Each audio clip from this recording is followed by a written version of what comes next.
വിസ്മയകരമായിട്ടുള്ള മാറ്റമാണ് KSRTCയുടേത്. ഞാൻ ഓർക്കുന്നത് ആദ്യമായിട്ട് ഇപ്പോൾ ഒരുപാട് നമ്മുടെ കുഞ്ഞുങ്ങൾ ബാംഗ്ലൂരിലൊക്കെ പഠിക്കുന്നുണ്ട്. അപ്പോൾ ആദ്യമായിട്ട് ഇവിടെ ഒരു സ്കാനിയ ബസ് വന്നപ്പോൾ ഏറ്റവും കൂടുതൽ കളക്ഷൻ ഉണ്ടായിരുന്നത് പത്തനംതിട്ട ഡിപ്പോയിൽ നിന്നായിരുന്നു. 1 ലക്ഷം രൂപ ഓണത്തിനൊക്കെ വലിയ കളക്ഷനാണ് ഉണ്ടായിരുന്നത്. അപ്പോൾ അതിൽ നിന്നും ഒക്കെ തന്നെ എത്രയോ നമ്മൾ മുന്നോട്ട് വന്ന് ഇപ്പോൾ ദേ എത്ര മനോഹരമായ സംവിധാനങ്ങളാണ്. ഒരു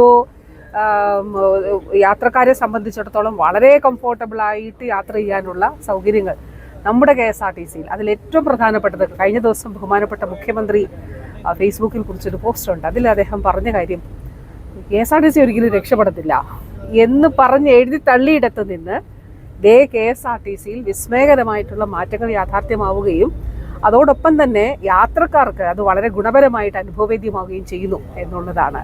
ഇതാണ് സംസ്ഥാന സർക്കാർ എല്ലാ മേഖലകളിലും KSRTC ഉൾപ്പെടെ എല്ലാ മേഖലകളിലും കൊണ്ടുവന്നിരിക്കുന്ന മാറ്റം എന്നുള്ളത് നമുക്ക് കാണാനായിട്ട് സാധിക്കും.